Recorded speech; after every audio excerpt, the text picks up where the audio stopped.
This episode of Swindled may contain graphic descriptions or audio recordings of disturbing events which may not be suitable for all audiences. Listener discretion is advised. You know, we all kind of take our cars for granted. But cars don't just happen. There's a lot of careful planning and engineering that goes into every one of them. Our Toyotas are built by the world's third largest automaking company in the most modern auto plants in the world. Toyota's fun. It's a joy to own and drive. Americans are intrigued with Toyota. They know that Toyota means quality, value, service, economy, and dependability. That good things really do come in small packages. The Mole sisters were still beaming from the concert they had attended in Miami that night, June 16, 1979, as they climbed into a mustard green 1973 Toyota Corona for the 45-minute drive home. 18-year-old Pamela was behind the wheel. It was her last summer in Florida before heading off to college at Purdue. 25-year-old Denise was sitting in the front passenger seat. She had already started her career as an accountant. Their younger sister, Wendy, a 15-year-old high school freshman, occupied the back seat. The girls weren't sure when they would have time to do something together like that again, so they savored every moment. About 30 minutes into the trip, driving north on I-95 near Hallandale Beach, the car in front of them lost control and spun out on the rain-slick road.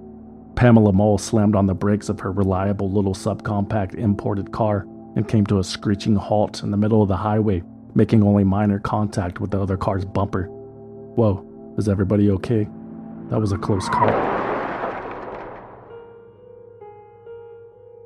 Moments later, a 1969 Oldsmobile Delta 88, traveling at 39 miles per hour, slammed into the rear of the Mole sisters' Corona, which instantly burst into flames.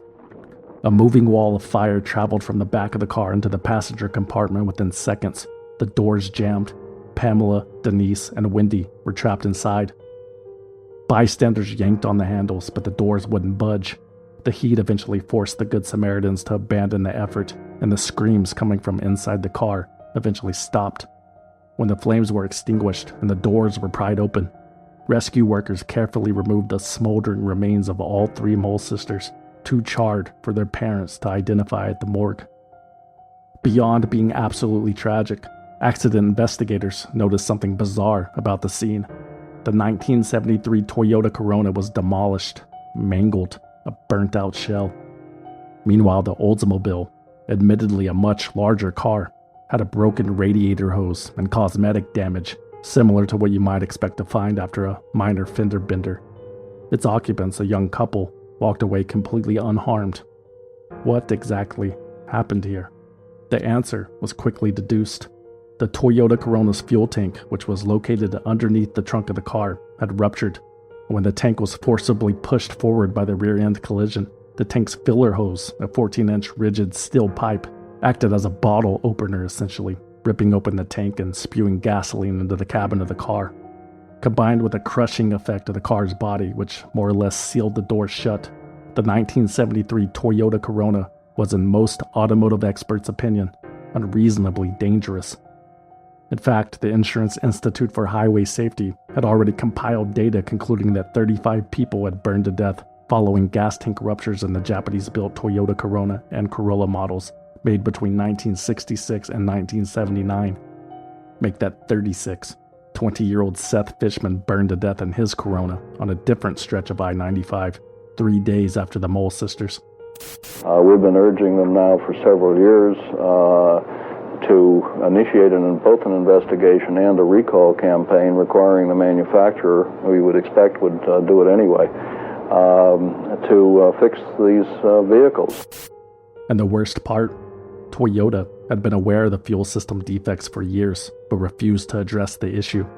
When the company crash-tested Corona in 1966, in rear-end collisions as slow as 20 miles per hour, the gas cap located behind the license plate was pried off, while the filler pipe rotated forward, repeatedly.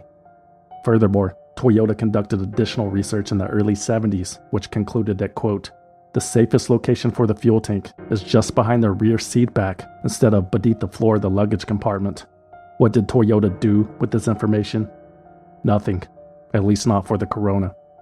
Toyota did alter the fuel system configurations of several other models to include much safer side fill over the axle tanks. As a matter of fact, the Corona was the only vehicle in Toyota's entire 1973 line that continued to utilize a behind-the-axle tank. Why? Because according to Toyota, there was nothing wrong with it. And Toyota issued a statement saying there's no defect in the design or construction of the fuel reserve system of these models. The parents of Denise, Pamela, and Wendy Mole were not convinced. This 1973 Toyota Corona burst into flames moments after it was struck in the rear near Hollywood, Florida 2 years ago. Three sisters, Denise, Pamela, and Wendy Mole, were trapped inside and burned to death. The girls' parents charged Toyota with manufacturing a car with gas tanks that tend to explode and doors that jam in accidents. They went to circuit court seeking $165 million. The Mole family sued Toyota in the Broward County Circuit Court in 1979, seeking $165 million, $55 million for each daughter lost. They refused to accept an out-of-court settlement like so many victims of Toyota's negligence had before. Betty Mole, the girl's mother, wanted a jury to hear the case to bring the issue to the public's attention.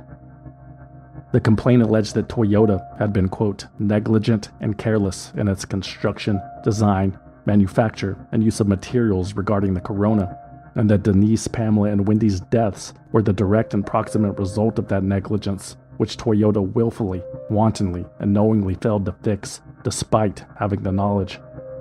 The Mole's attorney, Sheldon Schlesinger, called the case, quote, the grossest example of corporate indifference that has ever been brought into a courtroom, a, quote, tragedy of monumental human proportion, in which a survivable moderate-speed accident created a flamethrower. That vehicle was unreasonably dangerous, Schlesinger told the jury, and Toyota did nothing about it. It was unfit to be used on the highways in this country. It was unreasonably dangerous by virtue of its design and manufacture. The plaintiffs called a string of witnesses to prove this point during the month-long trial. Automotive design and accident experts testified that the Corona's fuel system was hazardous. They even brought in the rear half of a 1973 model into the courtroom as a visual aid. Firefighters and eyewitnesses testified about the intensity and speed of the fire, and Betty Mole described to the jury how their family was tormented by the accident, how she and her husband and still living children even relocated to get away from the memories, but testified that she still saw visions of her daughters, how objects moved mysteriously, and how weird noises kept her up at night. There was no escaping the grief. Toyota's defense attorney, Tom Rumberger, discounted that sorrow. If you take the sympathy out of this case, they've got nothing, he told a newspaper. Instead, Rumberger wanted to focus on the car, which he and Toyota executives claimed was just as safe, if not safer than any other subcompact car on the American highway. It passed all the tests, and there were no federal standards for rear-end crashes at the time the 1973 Corona was designed, Rumberger pointed out. No car that size could be expected to survive a 39-mile-an-hour crash, he told the jury. That's part of the trade-off. To achieve economy, it's a reasonable expectation to sacrifice a bit of safety. And no car is truly safe as long as there are reckless drivers on the road, Rumberger noted, shifting the blame to the 21-year-old driver of the Oldsmobile. That car, as long as it is properly operated, and the people in its environment are properly operated, is as safe as any vehicle that any of us own. The jury did not accept Toyota's defense. However, on September 10, 1981, it awarded the Mole family only $5 million, about $160 million short of what they had requested. Betty Mole was offended. It's absolutely stupid, she said afterward. It's an insult to the girls and a disgrace. I can't see that it's reasonable. We lost 3 daughters. 3 daughters. There's no vehicle on the road that was made as stupidly. No disrespect intended, but actually there was. A fiery highway crash with a car bursting into flames after being struck from behind by another vehicle. The deaths of young women in that crash. It all sounds like last year's Ford Pinto trial. Just a year earlier, another automobile manufacturer was on trial for almost the exact same reasons, which made the Toyota Corona and the Mole sisters tragedy feel like deja vu. Except in the case of the Ford Pinto, the stakes were even higher, resulting in a landmark case in which, for the first time, a corporation responsible for a defective product was charged criminally with homicide. Can big business get away with murder? What do you think? Ford Motor Company's popular subcompact car is accused of being a death trap on this episode of Swindled. They bribed government officials, clear violations of federal and state law, pay to play millions of taxpayer dollars that were wasted, paid tens of millions of dollars, $1 billion, dummied up its books and records to hide the by falsifying its books and records, responsible for the collapse of the entire system. And in this role of some kind of swindle, is that right?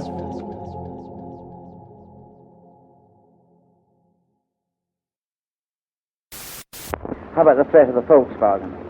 Well, the Volkswagen has become very popular in the States. As I understand it, they will sell this year more cars than all the other cars imported into the United States together, total together. Why that is, I don't know, but apparently people in the United States do like the Volkswagen. But there's still a market for a small car. I think there is. I don't think there's a market necessarily for a small car for an American manufacturer. That's the voice of Henry Ford II, responding to a question about the Volkswagen Beetle, the German-manufactured subcompact vehicle that took America by storm in the 1960s. Hank the Deuce, as some called him, was skeptical of the small car's success. They were slow, noisy, and ugly, he was quoted as saying. Ford II dismissed the Beetle and similar imports as a fleeting fad. But not everyone at the Ford Motor Company shared the chairman's view. Lee Iacocca, Ford's tough-talking executive vice president of North American operations, recognized an emerging trend at the end of the decade. Volkswagen had the Beetle, Datsun had the Bluebird, Honda had the Civic, Toyota had the Corona and the Corolla. Even American companies like Chevrolet and AMC had fuel-efficient subcompact automobiles in the pipeline. If Ford didn't act now, it was almost a certainty the company would be left in the dust. Ford's president, Bunky Knudsen, favored the company's large and medium-sized vehicles and had no desire to compete in the small car market. But Lee Iacocca's opinion carried a lot of weight at Ford after he spearheaded the launch of the immensely successful Mustang a few years earlier. A power struggle ensued. Knudsen resigned, and Lee's car, as it became known, received the green light. As newly appointed president of the Ford Motor Company, Lee Iacocca rushed his vision of a subcompact car into production and micromanaged every aspect. Codenamed the Phoenix, the vehicle must weigh less than 2,000 pounds and cost less than $2,000, Iacocca demanded, a feat that the company hadn't accomplished since 1907. Didn't matter. No exceptions. Additionally, Iacocca announced that this car must be on Ford's showroom floor by 1970, which was approximately 2 years away. Ford's normal time span from conception to production was a little less than 4 years. Again, Iacocca reminded the company's engineers, no exceptions. And he meant it. One Ford engineer later recalled that whenever a problem was raised that meant a delay, Lee would, quote, chomp on his cigar, look out the window, and say, read the product objectives, and get back to work. So they did. And the result? A peppy little European-style subcompact car that featured a 2.3-liter, 75-horsepower engine that averaged 25 miles per gallon and required minimal routine maintenance. Rear-wheel drive, front disc brakes, and a, quote, all-steel, rattle-resistant unitized chassis construction welded together like a battleship. The Phoenix would also be the first mass-produced American automobile to incorporate rack and pinion steering. Also, it was no longer called Phoenix. Ford stuck to its horse theme and renamed its newest creation, Pinto. Hello, world. Pinto is coming. The new little car from Ford. With a little price tag, little gas bills, little servicing, a little more room inside. Pinto, the little carefree car. The Pinto, a little carefree car from Ford, went on sale at dealerships across the United States on September 11, 1970, with a suggested retail price of $1,919, approximately $16,000 in today's dollars. The company could not have timed its launch any better. An energy crisis would soon sweep Western countries after OPEC's oil embargo. American consumers demanded a more economical car, and now Ford had one to offer in hatchback or sedan, and 15 different colors. Ford had a winner in the Pinto, selling more than 300,000 units during its first year, despite multiple recalls within the first 6 months for a sticky accelerator and an engine compartment that had the tendency to catch fire when the car was started. Sales increased in the following years before peaking in 1974 at 540,000 units. Pinto leaves you with that warm feeling, the advertisements read. Ford certainly felt that warm feeling. The company was completely dominating the domestic subcompact market until... Good afternoon. During the past 2 years, Mother Jones Magazine and its publisher, the Foundation for National Progress in San Francisco, has conducted extensive research on corporate decision-making.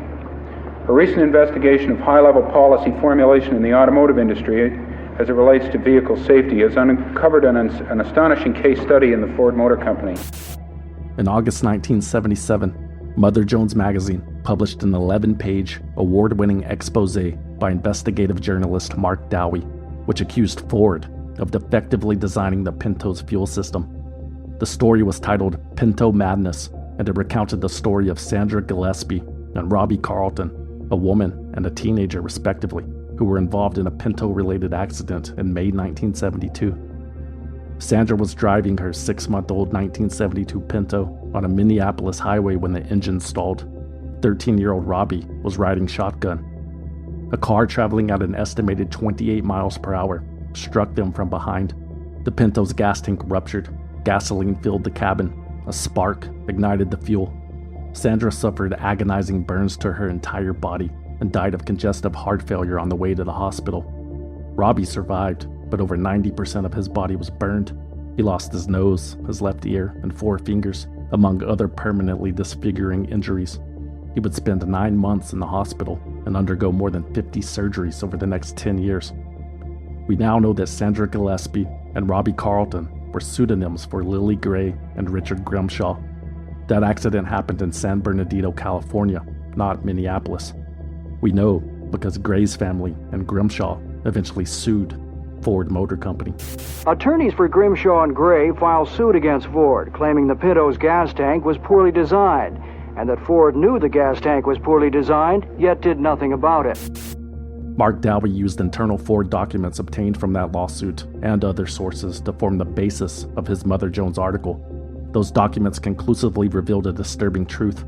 The Ford Pinto's fuel system was a disaster waiting to happen.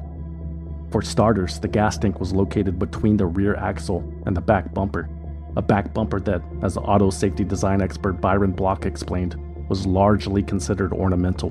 Pinto fuel tank is located very close to a very flimsy rear bumper. The bumper, as I've said before, does little more than reflect sunshine. So when a Pinto was rear-ended, the back bumper provided little resistance and would buckle like an accordion up to the back seat, allowing the fuel tank, which sat just 6 inches ahead, to be pushed into the differential housing on the rear axle, which was situated just 3 inches forward. That differential housing featured more than half a dozen sharp, protruding bolts that would rip into the fuel tank like a can opener, and the welds on the tank would break when squeezed. Speaking of welds, those on the floor of the car would pull apart when the rear end was crushed, leaving gaps in the Pinto's passenger cabin that allowed fuel to intrude from the rigidly attached filler pipe, which was ripped out from the cap end when the tank was moved. Well, first of all, the rear of the car begins to crush. And because of the location of the fuel tank, it is right in the zone where the crush occurs.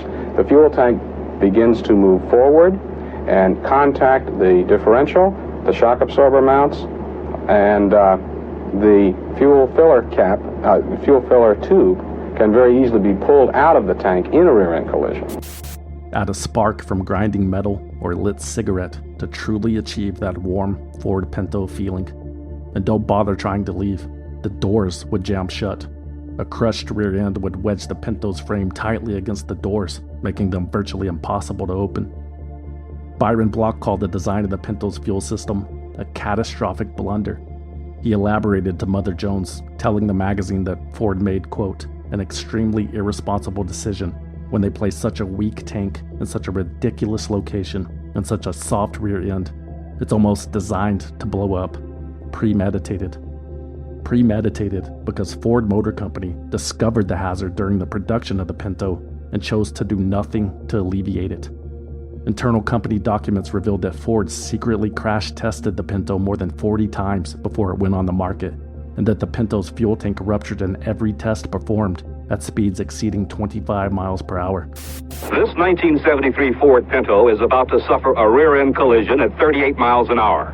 The impact drives the gasoline tank forward into the differential, causing a rupture, spilling gas.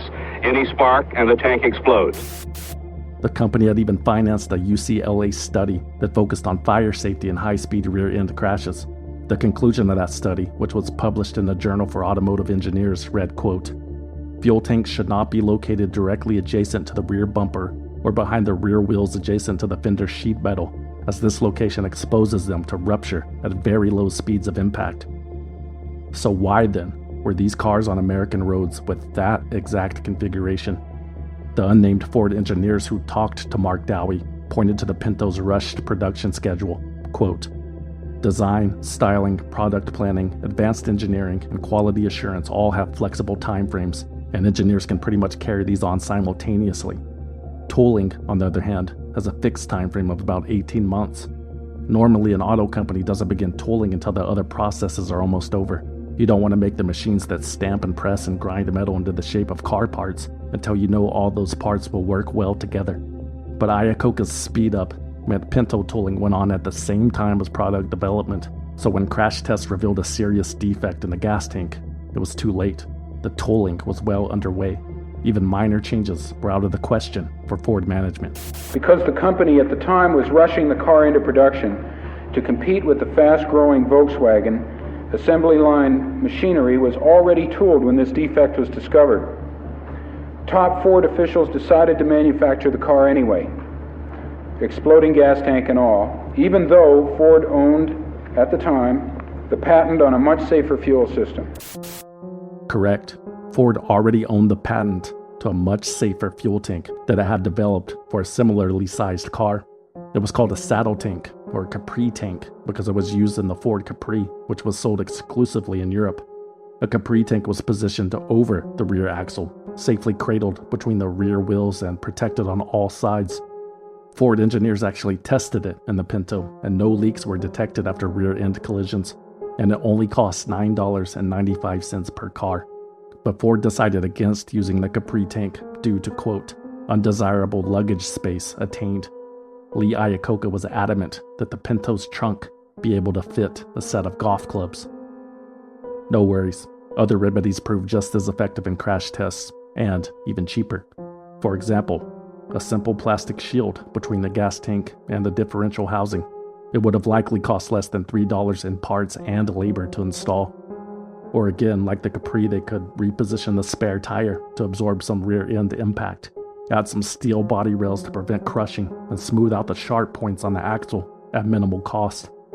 Engineers also proposed lining the existing gas tanks with a heavy rubber bladder that would retain the fuel in the event of a puncture, or wrap the outer tank in a rubber flak suit to prevent a puncture, or add polyurethane foam between two metal shells like a tank-and-tank solution. None of these remedies would cost more than $11 per car. Ford crunched the numbers to see if it was worth it. An example of this cost-benefit analysis was found in a 1973 inter-office memo by Ford's Environmental and Safety Engineering Department titled Fatalities Induced Fuel Leakage and Fires, which later became known infamously as the Pinto Memo. In that memo, Ford estimated that recalling and modifying all of its lightweight vehicles to meet proposed federal fuel safety regulations would cost approximately $11 per vehicle, multiplied by 12.5 million lightweight vehicles sold in the U.S. each year to arrive at a total cost of $137 million. Ford estimated that making those improvements would save 180 lives and prevent another 180 serious injuries. Ford also calculated the benefit of saving those lives, or units, as they're referred to in the memo. Ford used the National Highway Traffic Safety Administration provided amount of $200,000 for each of the 180 estimated dead. It used $67,000 for the 180 serious burn victims and $700 for each damaged vehicle. The total benefit of implementing safety improvements and eliminating death, pain, and suffering? About $49.5 million. The implementation costs far outweigh the expected benefits, the memo read. High-ranking Ford executives decided it was more cost-efficient to manufacture and sell a dangerous car than to correct the problem. This decision would save the company tens of millions of dollars over the next few years. It was cheaper to pay off a grieving mother than to repair the Pinto. And Ford was paying off plenty of grieving mothers in the early 70s, but most of those lawsuits were sealed under the guise of trade secrets and never made public. However, it's reasonable to assume the company spent millions of dollars settling litigation, but still a pittance compared to what Ford spent lobbying against safety standards at the same time. For close to 8 years after this decision was made, Ford lobbied vigorously against the federal safety standard that would have forced the company to change the Pinto's gas tank configuration. In 1968, the National Highway Traffic Safety Administration adopted Standard 301, Fuel System Integrity, to mitigate the hazard of fires resulting from motor vehicle crashes. This standard initially only applied to frontal crashes, but the NHTSA was preparing to expand it to include rear-end crashes as well, because there was no federal regulations concerning how safe a car must be from gas leakage in those types of collisions. If passed, all cars should be able to withstand a fixed barrier impact of 20 miles per hour without losing fuel. Ford objected. Fires were a minor problem, the company contended, so the NHTSA spent months afterwards studying accidents to prove that claim was blatantly untrue. Okay, maybe they are, Ford conceded, but rear-end collisions are relatively rare. The NHTSA spent additional months disproving this new argument. Okay, well, most of the victims in these cases would have died from impact injuries anyway, Ford claimed, buying itself even more time and profit. Each time the NHTSA would prove the need for rear-end crash regulations, Ford would respond with a flurry of falsehoods, sending the agency back to its labs. The delays were part of the company's patriotic duty to protect against the demise of American industry, according to Henry Ford the Deuce. If we have to close down some production because we don't meet standards, we're in for real trouble in this country, he warned. With the help of the Nixon administration, Ford successfully stalled the new regulations for 8 years. In 1977, the NHTSA finally expanded Standard 301 to mandate that all new cars be able to withstand a 30 miles per hour moving barrier rear-end crash without fuel leakage. Ford complied by adding a polyethylene shield and improving the filler pipes of the gas tanks in newer Pinto models. However, by then, more than 1.5 million Pintos with inadequate fuel systems had been built and sold, resulting in what Mark Dowie at Mother Jones considered a conservative estimate of 500 deaths. And there were more to come. The sweeping charges against the second-largest automaker, Ford, came by a consumer-oriented magazine. They said 2 million pre-1977 Ford Pintos are potential death traps, that their fuel tanks, rupturing in rear-end collisions, as seen in this demonstration film, have been responsible for at least 500 burning deaths and thousands of serious burn injuries. The following is a paid advertisement for the Swindle Valued Listener Rewards Program. Are you tired of hearing advertisements in swindled like this one? Do you wish there was more swindled content to distract you from your miserable existence? Don't settle for those other inferior podcasts with the annoying hosts who laugh at their own jokes. Become a Swindled Valued Listener today to receive easy access to new episodes and exclusive access to bonus episodes that are not available anywhere else. Completely advertisement-free. It's fun for the whole family, but don't take our word for it. Hello? Who is this? Just tell me who this is, please. Hello? Hello? Millions of swindled fans have discovered the secret of becoming a valued listener. Try it in your own home today. Also, act now to receive the Valued News for Valued Listeners update show at no extra cost. That's a $5,000 value for one easy monthly payment of $4.99. Go to valuedlistener.com to sign up using Spotify, Apple Podcasts, or Patreon. No long-term commitments, satisfaction guaranteed, foreign currency accepted, cancel anytime. Please, just give us your money. The story that you're hearing today is a story of corporate callousness at the highest levels of the Ford Motor Company. A callousness expressed by President Lee Iacocca, who knew both before the sale of the Pintos and during the sale of the Pintos that the fuel tank was in a very vulnerable position and could lead to the fiery deaths and injuries of Pinto occupants in case of a rear-end collision by another car at speeds as low as 21 or 22 miles per hour. That's Ralph Nader, the lawyer and political activist who published a best-selling expose of the automotive industry in 1965 called Unsafe at Any Speed. Nader appeared at a press conference with Mother Jones journalist Mark Dowie within days of Pinto madness hitting the newsstands. Dowie and Nader called on the Department of Transportation to issue a recall on all pre-1977 Ford Pintos for retrofitting of safer fuel tanks. Ford had already responded to Dowie's article in a press release. The company assured the public that there was, quote, no serious hazard in the fuel system of the Pinto, nor were any Pinto models exceptionally vulnerable to rear impact collision fires. The Mother Jones report contained distortions and half-truths, the statement read. The performance of the Pinto's fuel tank system in actual accidents appears to be superior to that which might be expected of cars its size and weight, wrote Herbert L. Misch, Ford's Vice President of Environmental and Safety Engineering. At the press conference, Ralph Nader responded to Ford's recent claims. I'd like to say in conclusion that the Ford Motor Company's response to these disclosures, as predictable as they may be, illustrate the utter inability of the top executives of Ford Motor Company, Lee Iacocca and Henry Ford, in behaving like human beings, like people who care about people on the highway, about people who are being exposed to a process of victimization in order to keep Ford Motor Company's profits at a few higher dollar levels. To further legitimize his reporting, Mark Dowie provided a packet of documents to the media members who attended that press conference. These included crash tests, internal Ford memorandum, and correspondence between Dowie and Ford. Several media outlets confirmed his findings and ran with the story, including ABC News and CBS's 60 Minutes, of which Ford Motor Company was a principal sponsor. Ford refuses to comment, won't let us film inside a Pinto production plant, and has denied the Pinto is any more dangerous than other cars. After years of delay, the Federal Highway Traffic Safety Agency is just starting crash tests to establish the fire danger of the Pinto and other small cars. If they find the Pinto has unique fire dangers, it could result in the largest, most costly recall in Detroit history.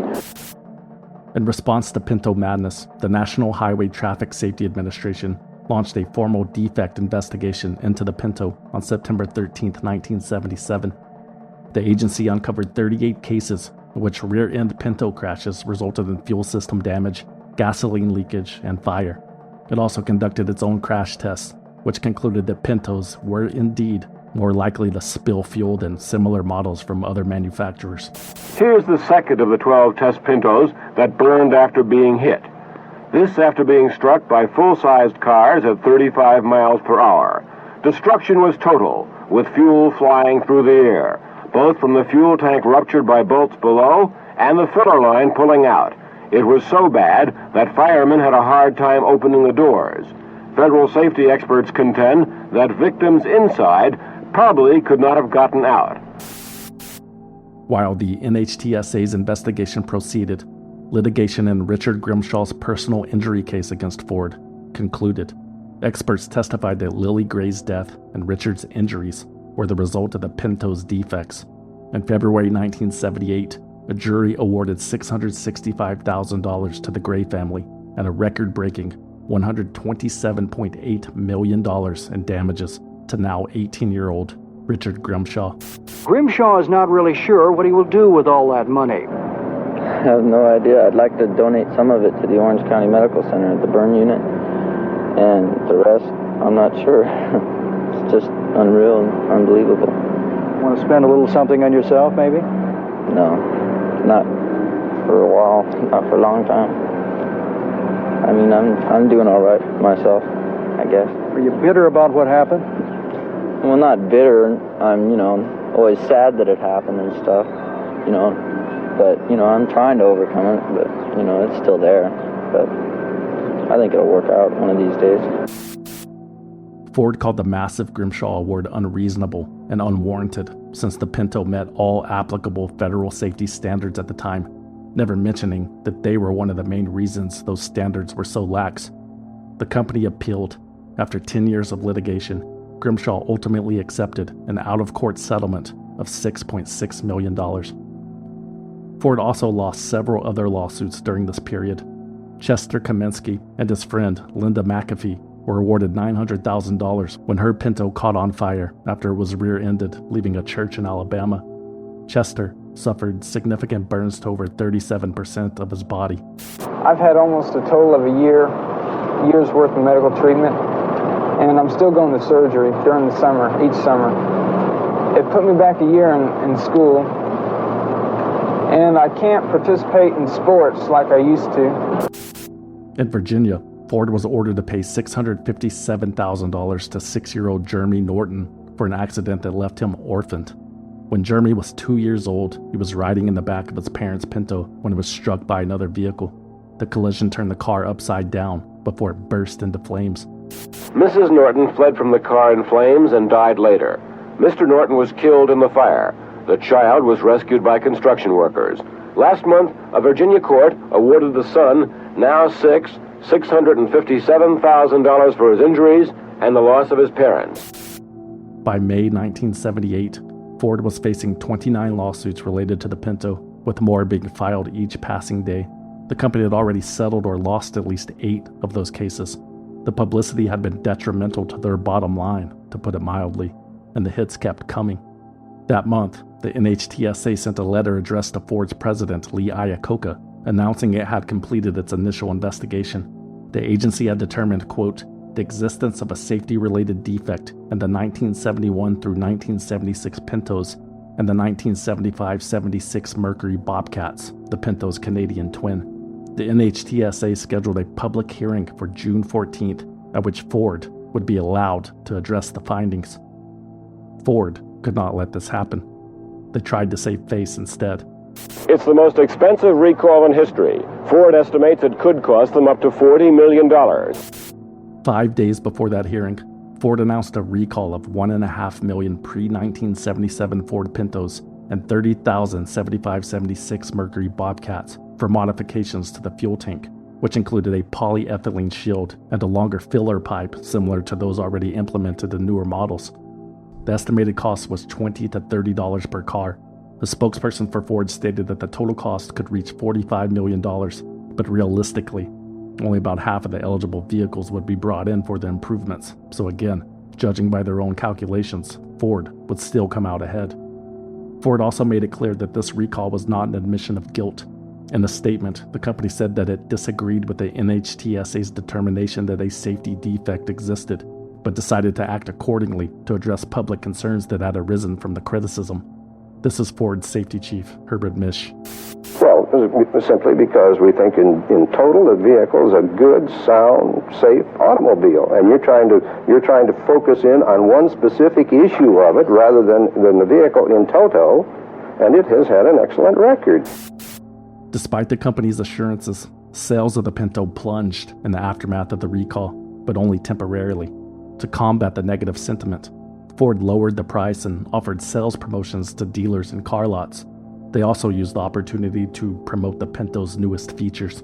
And since the 77 model year, redesigned fuel system features that include a longer filler pipe and polyethylene shield. Philip and Renona Light have just purchased a 1978 Pinto. They say they think the car is safe and they feel they got a good deal. I don't think they'll sell me a car that I'll go out and get killed in.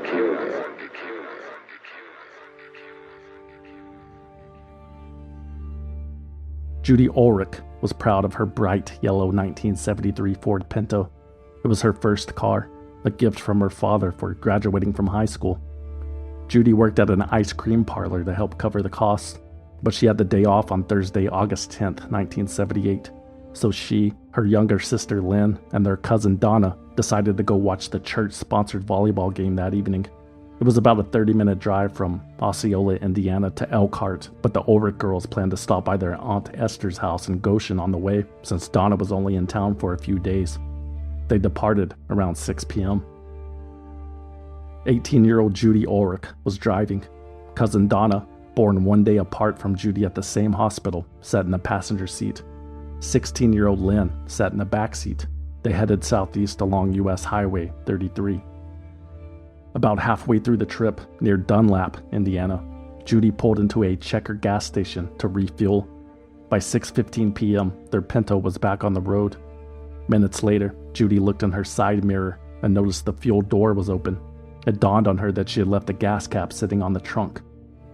Judy glanced at her rearview mirror just in time to see the chrome gas cap rolling across the 5 lanes of highway behind them. She decided to retrieve it. Judy turned on the Pinto's hazards and made a U-turn.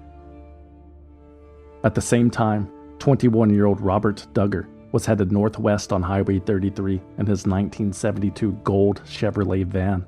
He was on his way to a friend's house to clean out the vehicle, which was a mess, in preparation for an upcoming vacation.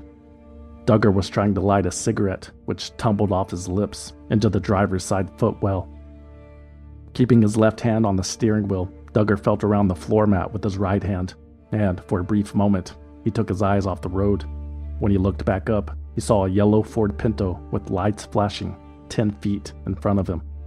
Robert Duggar slammed on the brakes, but it was too late.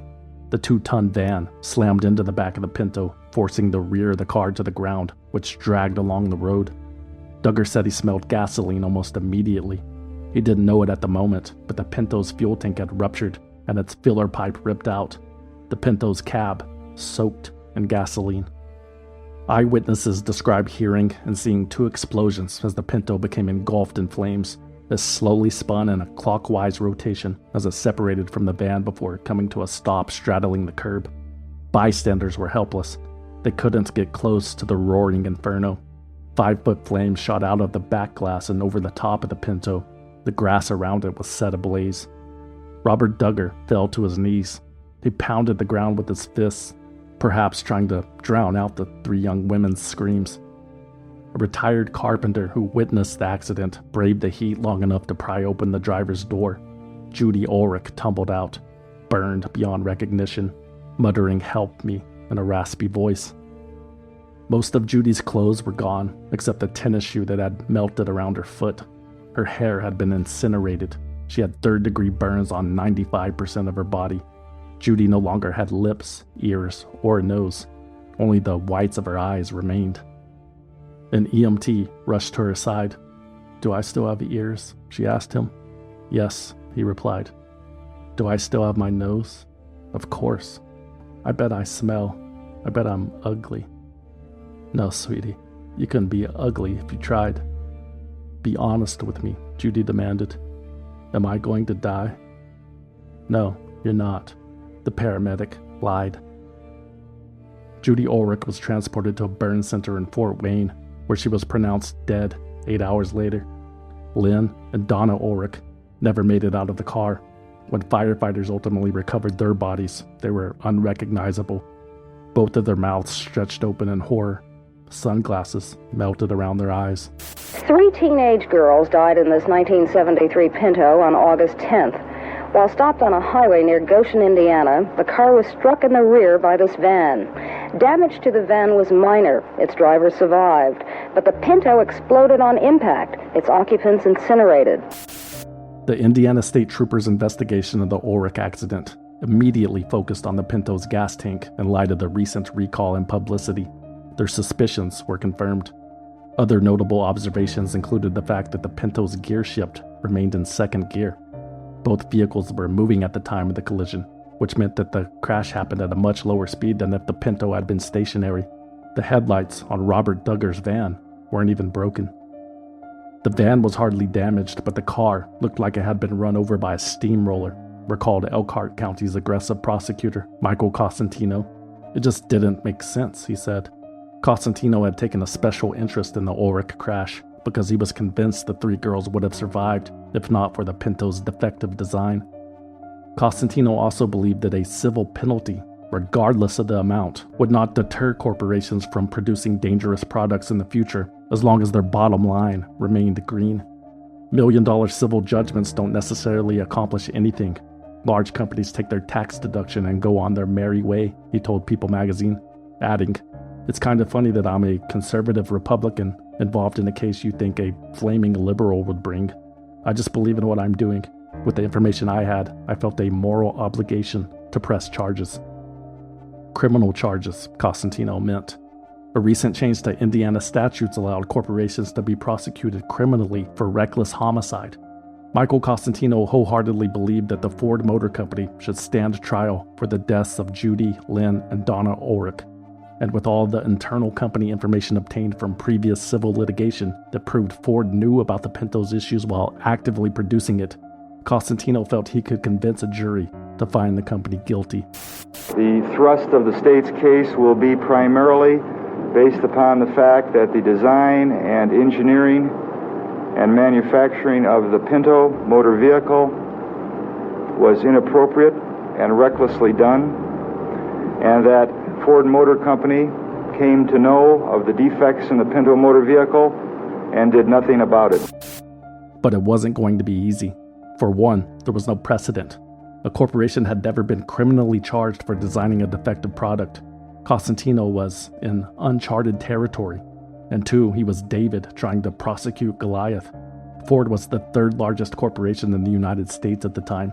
It had 500,000 employees and unlimited resources. Meanwhile, Michael Cosentino was a small-time county prosecutor with a $200,000 budget and a handful of volunteers. But the 41-year-old believed in the case and believed in himself. Cosentino had prosecuted murder cases for 25 years and won them all. It was worth a shot. Cosentino convened a grand jury at the Elkhart Superior Court. He introduced the damning documents and called on engineering and safety experts to support his case, some of whom were former Ford employees, some of whom had testified or worked behind the scenes on the Grimshaw case. Ford sent 2 executives to appear before the grand jury to defend themselves. Henry Ford II declined to appear, as did Lee Iacocca, Ford's president, who was soon fired from the company, but hired by Chrysler almost immediately. The Pinto currently is Ford Motor Company's most successful small car, but now it's the centerpiece in one of the most serious legal charges ever made against an American corporation: reckless homicide. The grand jury reached a unanimous decision on September 13, 1978. Ford Motor Company was indicted on 3 counts of reckless homicide and 1 misdemeanor count of reckless conduct. Henry Ford II was personally served with a copy of the indictment. Robert Duggar, the driver of the van, was not charged. If convicted, Ford faced a maximum fine of $30,000. But it wasn't about the money. Michael Cosentino wanted to send a message and set a legal precedent. It may put on notice the manufacturers that once they have a defective product and they have knowledge of that defect, that they have to fix it. That's the whole intention, is to make the manufacturers as responsible as you and I have to be. And that is, when they make a product, they have to make a safe product. Ford, on the other hand, was worried about the money. Not the potential fine, but the long-term damage to the brand. Imagine the stigma the company would carry if it became the first American automaker to be criminally charged for selling a defective car. Imagine the floodgates that would open in other states if Indiana were to successfully pull this off. Imagine the effect on all the civil litigation the company faced. What's next? Individual corporate executives being indicted for the products their company produced? The legal precedent established by this case could forever alter corporate America and render most product safety laws obsolete. Needless to say, the state of Indiana versus Ford Motor Company would go down in history as a landmark case. Ford attorneys accepted the indictment without comment. The company issued a statement calling the grand jury's actions unwarranted.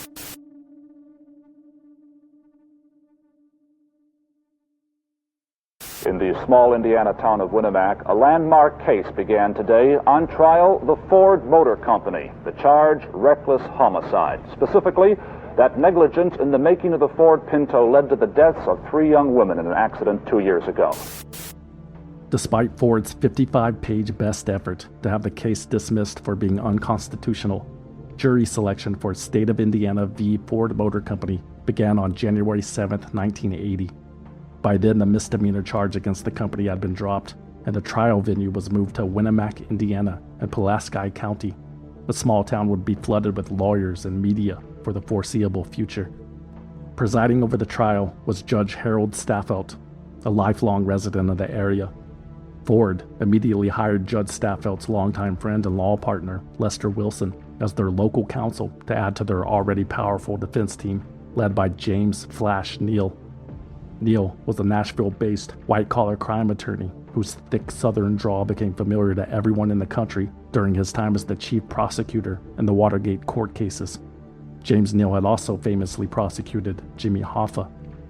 In this case, Neal and his team of 80 legal staff, along with their $1 million budget, would act as advocates for American industry and federalism. I think that American industry today is an underdog, and there's more to be said for American industry than maybe is being said, he told the New York Times. I see the case as sort of a microcosm of some of the issues that exist today between some of the consumer advocates and industry. We expect to show that the thing is not dangerous. We expect to show that not only that it's not dangerous, that Ford did not know it was dangerous, and that Ford didn't act recklessly. Elkhart County Prosecutor Michael Costantino presented his opening arguments on January 15, 1980. The state will prove to you that Ford management was aware of the fire risk to its Pinto customers and totally disregarded it, he told the jury. Even with direct evidence of Pinto fire hazards and additional direct evidence of feasible ways to eliminate Pinto fire deaths, Ford management deliberately chose profit over human life, Costantino further alleged. Judy, Lynn, and Donna Ulrich, quote, needlessly died as a result of the callous, indifferent, and reckless acts and omissions of the defendant, Ford Motor Company. Again, he said, Ford sacrificed human life for profit. In the defense's opening statement, James Neal did not deny that Ford had made some mistakes. We don't even deny that we could be wrong, he said, but we do deny that we are reckless killers. Ford was made up of over 500,000 employees and 300,000 stockholders, Neal noted, and warned the jury. You'll be trying decent people in a very difficult world that's getting more difficult every day. The defense's case was based on the fact that the 1973 Ford Pinto met every fuel system safety standard required by the federal government, and that it was comparable in design and manufacture to many other 1973 subcompact cars. There were other factors to blame for the death of the 3 Ulrich girls, Neal pointed out. U.S. Highway 33 was poorly designed, with its 8-inch curbs that prevented people from pulling onto the shoulder. And let's not forget Robert Duggar. It doesn't matter how safe a car is, as long as there are reckless drivers on the road. As for the documents the prosecution planned to introduce, which seemed to suggest the Pinto was dangerous and Ford was well aware, James Neal had no intention of letting the jury see those. The defense filed a motion to suppress all internal Ford documents and crash tests that did not specifically relate to the 1973 model of the Pinto. Judge Staffelt, who the local media described as seemingly starstruck by the famous James Neal at times, granted Ford's request. Michael Costantino would have to try his case without his most crucial evidence, including the infamous Pinto memo. Our story is not being told, Costantino complained to the media. We should have been able to get more evidence in than we have. I have well over 200 documents. I've been able to put in 10 or 12 of them. The prosecution suffered another setback when Neal successfully prevented the jury from viewing photos of the Ulrich girls, not just from the grotesque aftermath of the accident, but even photos from when Judy, Lynn, and Donna were alive and well. This isn't a matter to be tried on emotion, Neal argued. It deserves to be tried on the issues. Well, it appears that Ford is attempting to sanitize the state's case and make the 3 girls not the victims of this collision, but to make them statistics. The prosecution would have to rely on its witnesses. Tomorrow, the first witness, the mother of Judy and Lynn Ulrich, as the prosecution begins its homicide case against Ford Motor Company. Maddie Ulrich told the jury that she received a Pinto recall notice from Ford in February 1979, 7 months after the company decided to do the recall, 6 months after her daughters and niece were burned alive. Mrs. Ulrich said she would have gotten rid of the car had she received the notice earlier. Alfred J. Clark, the retired carpenter who pried the Pinto door open for Judy, testified that the devastation of the accident surprised him. He estimated that the Pinto was traveling at 30 to 35 miles per hour, while the van that hit it was moving at about 40 to 45 miles per hour. The young man did not hit a parked car. That young fella has been crucified as far as I'm concerned in the paper, and that he hit a parked car. It was moving. Both of them were moving, Clark said. Albert Clark said the Pinto just blew up like a large napalm bomb when it was hit from behind by a van he estimated was going about 10 miles an hour faster than the Pinto. He wept as he said he thought the collision was just going to be a fender bender, but instead the Pinto disappeared in what he called a great big ball of flame. All of the other eyewitnesses concurred with Alfred Clark's depiction of two moving vehicles, including Clark's wife Pauline, another married couple, and the driver of the van himself, Robert Duggar. Duggar testified that he was certain his van was traveling at 50 miles per hour because he had just passed a highway patrolman, which made him look down at his speedometer. Duggar said the Pinto was probably traveling at 15 or 20 miles per hour. The speeds at which both the Pinto and the van were moving were a critical part of the case. The prosecution alleged that if it weren't for the Pinto's dangerous flaws, the Ulrich girls would have walked away unharmed. The defense, which claimed the Pinto was at a full stop on the highway, sought to prove that no car of that size could have been expected to survive such a violent impact. James Neal challenged the prosecution's witnesses about the speeds. He got Robert Duggar to admit that he only had a split second to determine how fast the Pinto in front of him was moving after picking up the cigarette. Neal also highlighted Duggar's spotty driving record, convictions for running a stop sign, failing to yield, and citations for speeding. Duggar's license had only been reinstated 33 days before the accident, after it had been suspended for a second time. Of further interest, Neal pointed out, was what was found in the van: empty beer bottles, marijuana roaches, rolling papers, and caffeine pills. However, Robert Duggar had taken a voluntary blood test the day of the accident. It was determined that he was completely sober. One of the prosecution's key witnesses in the trial was independent auto safety design consultant Byron Block. In painfully technical testimony that went on for days, Block explained all of the issues with the 1973 Ford Pinto's fuel system. He even brought the rear half of the car into the courtroom as a visual aid. Ford tried to discredit Block by having him admit that he was not an engineer and that he had never been employed by an automotive company. The defense also made him concede that millions of American cars were built with similar fuel systems. Neal, wasn't it a fact, Mr. Block, that the gas tank in almost all General Motors cars built between 1968 and 78 was located behind the rear axle? Block, yes, sir. Neal, and how many cars was that? Block, about 50 million. The prosecution saved its star witness for last, a former Ford Motor Company engineering executive named Harley Kopp. He had worked for the company for over 30 years and had inside information on the decisions that were made during the development of the Pinto. Kopp spent 6 days on the witness stand, confirming the rush schedule, the safety sacrifices, and the pressures of foreign competition, all of which led to a fuel system that was, quote, grossly inadequate, Kopp said. The weakest I've seen in a car in 10 or 12 years. Kopp listed a string of measures Ford allegedly knew would lessen the vulnerability of the Pinto's fuel system, and on each one, Prosecutor Cosentino asked Kopp, what did Ford do about those problems? The answer, nothing. Why not? Because of design costs, production costs, retooling costs, all the things that affect the company's profits. Cosentino asked, was Lee Iacocca a good engineer, a responsible, thorough, conservative man? No, said Kopp. His ambitions overbalanced his sense of morality. The prosecution rested its case. Michael Cosentino did the best he could with the hand he was dealt. The case isn't as strong as I would like it to be at this point because of the lack of the documentation. If it were sympathy Cosentino was looking for, he wouldn't find any from James Neal. I don't lose a ruling with the court and come down here and bellyache and complain that we're not getting to try our case, we're not getting to put our proof in, we're getting ruined. The judge did what he thought was right. The defense opened its presentation with a surprise witness whom Ford had flown to Winnemac on a private jet.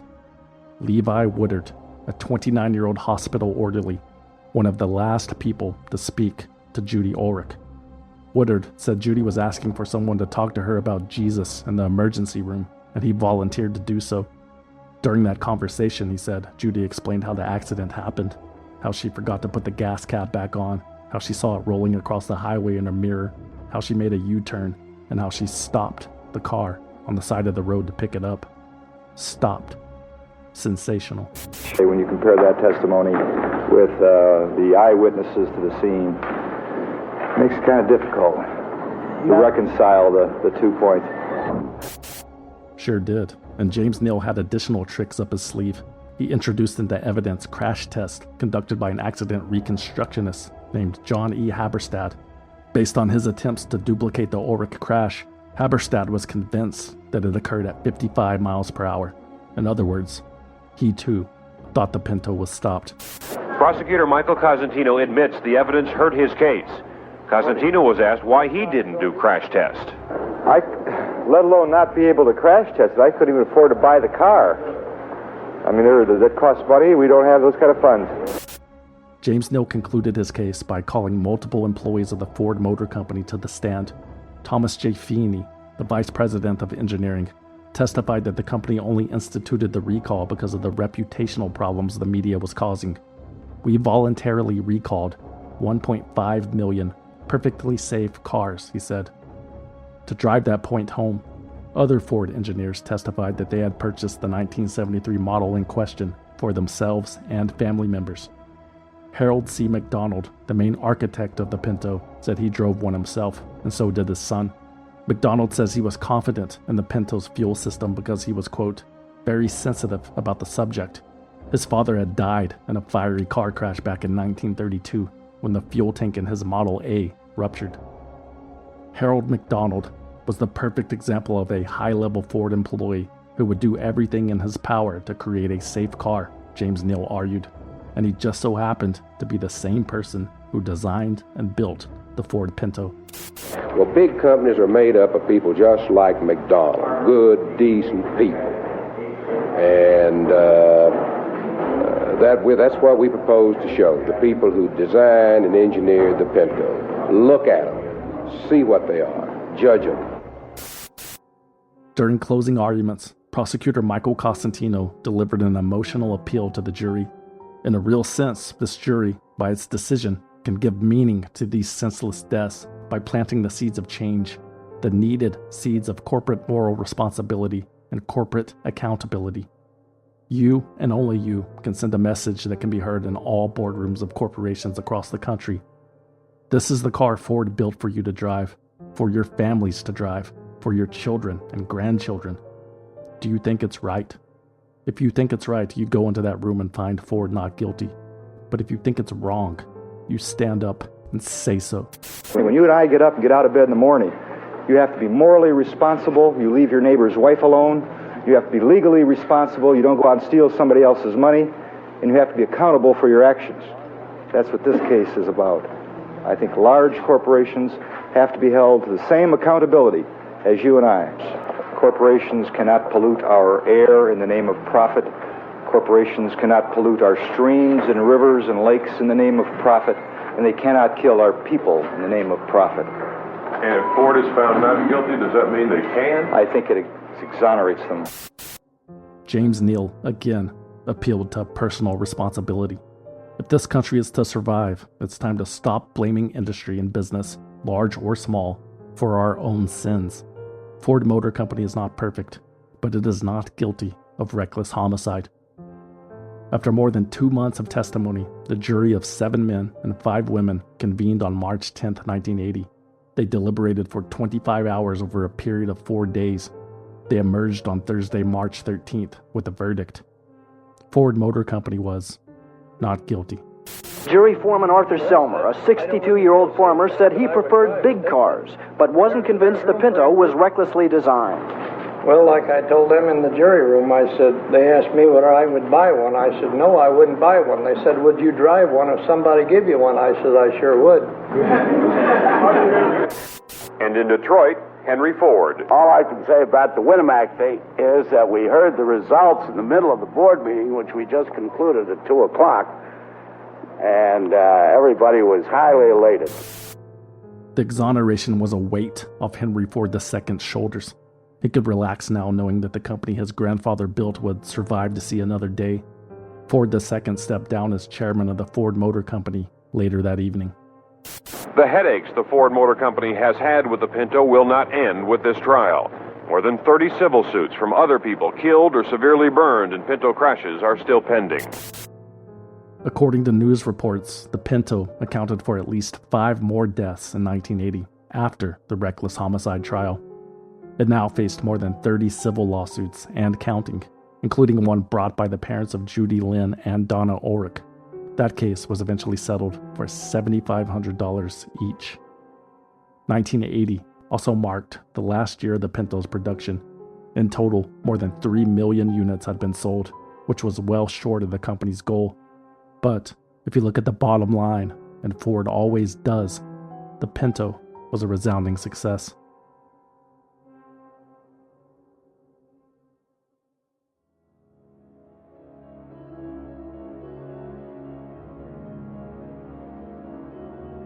Swindled is written, researched, produced, and hosted by me, a concerned citizen, with original music by Trevor Howard, aka Deformer, aka Bunky Knudsen. For more information about Swindled, you can visit swindledpodcast.com and follow us on Instagram, Facebook, Twitter, and TikTok at Swindled Podcast.